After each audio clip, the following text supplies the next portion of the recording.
Another update, Alexa Ilacad and Kiddy Estrada. Sa interview nga sa kanya ng ABS-CBN News, Alexa Ilacad to watch a Taylor Swift concert in Japan with a Kiddy Estrada. Yun po ay nakalaan sa kanila February.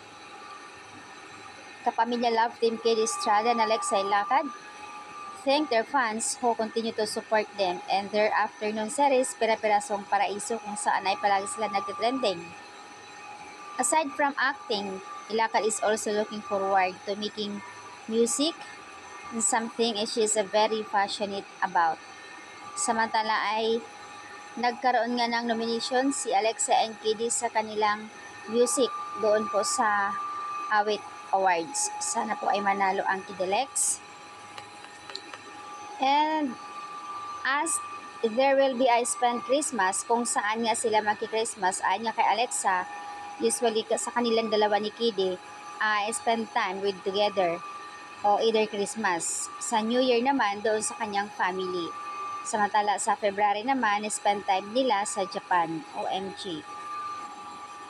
Dagdag pa ni Alexa Ilacad, ayon sa kanya, Kiddy and I will be Japan in February because she won lottery tickets and to her idol Taylor Swift concert. I feel very blessed and I signed up and I want its aswertihan. Even if you have all the money in the world, it's a draw. And I was so surprised, screamed. I cried when I found out and I won.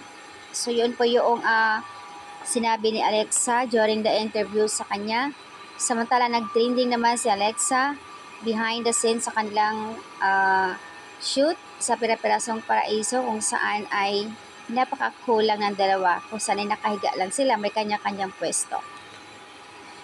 So that's an update, Alexa Ilacad and Kiddy Estrada. Sana all lang talaga ayon sa iba.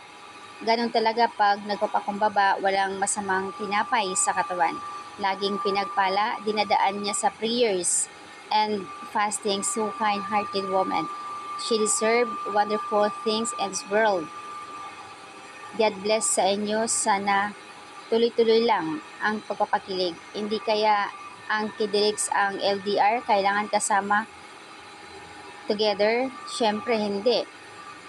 That time, tinanong sa Alexa kung siya lang ba pupunta ng Japan. Ayon kay Alexa, syempre hindi. Package yun kasama si KD. Sana all na lang ayon sa karamihan, and yun din po ang caption ng ABS-CBN. Ang swerte nga naman talaga ni Alexa. Siya pa yung napili manalo doon sa lottery, doon sa tickets. Laking bagay na rin yung para sa kanila. Makapag-spend time sila. Sana all nanalo ng draw ng doon sa Taylor Swift concert. Very blessed talaga ang baby girl namin, Alexa Ilacad. So, ayan po ang update ni Alexa and Kiddy.